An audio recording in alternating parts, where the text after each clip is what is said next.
എല്ലാവർക്കും Mallu big boss ടോക്സിന്റെ പുതിയൊരു വീഡിയോയിലേക്ക് സ്വാഗതം. ബിഗ് ബോസ് വാർത്തകൾ ആദ്യമേ അറിയാൻ ഈ ചാനൽ മറക്കാതെ സബ്സ്ക്രൈബ് ചെയ്യുക. ബിഗ് ബോസ് മലയാളം സീസൺ 7-ൽ ഇപ്പോൾ സജീവമായി ചർച്ച ചെയ്യപ്പെടുന്ന അക്ബർ രേണു വിഷയം ഒരു സാധാരണ തർക്കമായി തള്ളിക്കളയാൻ കഴിയാത്ത രീതിയിൽ ഗൗരവകരമായി മാറിയിരിക്കുകയാണ്. ബിഗ് ബോസും ലാലേട്ടനും ഈ പ്രശ്നത്തെ സമീപിക്കുന്ന രീതിയിൽ നിന്ന് അണിയറയിൽ എന്തോ വലിയ നീക്കങ്ങൾ നടക്കുന്നുണ്ടോ എന്ന സംശയം ശക്തമാവുകയാണ്. വരും ദിവസങ്ങളിൽ ഈ വിഷയം ബിഗ് ബോസ് വീട്ടിലെ ചലനങ്ങൾ എങ്ങനെ മാറ്റി എഴുതുമെന്ന് ഉറ്റുനോക്കുകയാണ് പ്രേക്ഷകർ. ഈ പ്രശ്നത്തിന്റെ തുടക്കം അക്ബർ രേണുവിനെ സെപ്റ്റിക് ടാങ്ക് എന്ന് വിളിച്ചതുമായി ബന്ധപ്പെട്ടാണ്. കഴിഞ്ഞ വീക്കെൻഡ് എപ്പിസോഡിൽ ലാലേട്ടൻ അക്ബറിനോട് കർശനമായി ആവശ്യപ്പെട്ടത് ഒരാഴ്ചയ്ക്കുള്ളിൽ രേണുവുമായി ഈ പ്രശ്നം സംസാരിച്ച് പരിഹരിക്കണമെന്നായിരുന്നു. ഇത് ഒരു സാധാരണ വ്യക്തിപരമായ പ്രശ്നത്തിനപ്പുറം വലിയ പ്രാധാന്യമർഹിക്കുന്ന ഒന്നാണെന്ന് അപ്പോഴേ വ്യക്തമായിരുന്നു. എന്നാൽ ഈ വിഷയത്തിന്റെ ഗൗരവം വർദ്ധിക്കുന്നത് ബിഗ് ബോസിന്റെ നേരിട്ടുള്ള ഇടപെടലിലൂടെയാണ്. ബിഗ് ബോസ് രേണുവിനെ കൺഫെഷൻ റൂമിൽ വിളിച്ച് ഈ പ്രശ്നത്തെക്കുറിച്ച് നേരിട്ട് തിരക്കി. നിങ്ങൾ തമ്മിലുള്ള പ്രശ്നം തീർന്നോ? അക്ബർ ക്ഷമ ചോദിച്ചോ? അതിൽ കൺവിൻസ്ഡ് ആയോ? തുടങ്ങിയ ചോദ്യങ്ങൾക്കെല്ലാം രേണുവിന്റെ ഒറ്റ മറുപടി ഇല്ല എന്നായിരുന്നു.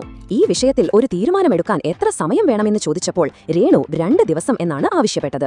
ബിഗ് ബോസ് ഈ പ്രശ്നം എത്രത്തോളം പ്രാധാന്യത്തോടെയാണ് കാണുന്നത് എന്നതിന്റെ വ്യക്തമായ സൂചനയാണ്. തർക്കം പരിഹരിക്കാനായി അക്ബർ സ്നേഹചിഹ്നമുള്ള ദോശയോ ചപ്പാത്തിയോ ഉണ്ടാക്കി നൽകിയത് ലൈവിൽ കണ്ടിരുന്നു. എന്നാൽ രേണു സുധി അതിലൊന്നും കൺവിൻസ്ഡ് ആയിട്ടില്ല എന്ന് വ്യക്തമാകുന്നുണ്ട്. അക്ബറിന്റെ ഈ അനുരഞ്ജന ശ്രമങ്ങളെ രേണു പൂർണ്ണമായി അവഗണിച്ചിരിക്കുകയാണ്. രേണുവിന്റെ നിലപാട് അതീവ ശക്തവും വ്യക്തവുമാണ്. താൻ ഇനി ഇത് വിട്ടുകൊടുക്കാൻ ഉദ്ദേശിക്കുന്നില്ല.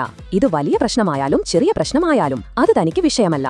താൻ ഒരു തരത്തിലുള്ള അദ്ദേഹത്തിന്റെ മാപ്പും സ്വീകരിക്കാൻ തയ്യാറല്ല. 2ാമത്തെ ദിവസം അക്ബർ പറഞ്ഞ കാര്യങ്ങൾ അദ്ദേഹത്തിന് ഇനി മാറ്റാൻ കഴിയില്ലെന്നും അത് പറഞ്ഞത് തന്നെയാണെന്നും രേണു ഉറപ്പിച്ചു പറയുന്നു.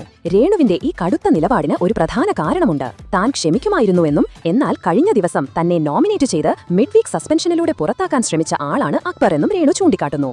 അതുകൊണ്ട് തന്നെ ഒരു തരത്തിലും ഇനി അക്ബറിനോട് ക്ഷമിക്കാൻ പറ്റില്ല എന്ന് രേണു ലൈവിൽ വ്യക്തമാക്കുന്നു. ഇത് വ്യക്തിപരമായ ഒരു വൈരാഗ്യത്തിനപ്പുറം അക്ബറിന്റെ പ്രവൃത്തികൾ തന്നിലുണ്ടാക്കിയ ആഘാതം വളരെ വലുതാണെന്ന് രേണു പറയാതെ പറയുകയാണ്.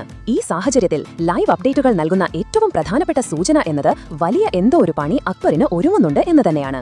രേണുവിന്റെ പരാതിയുടെ ഗൗരവവും ബിഗ് ബോസിന്റെ തുടർച്ചയായ ഇടപെടലും രേണുവിന്റെ അടിയുറച്ച നിലപാടും കണക്കിലെടുക്കുമ്പോൾ ഈ പ്രശ്നം അക്ബറിന്റെ ബിഗ് ബോസ് യാത്രയിൽ നിർണായകം എന്ന് തന്നെയാണ് നമുക്ക് മനസ്സിലാകുന്നത്.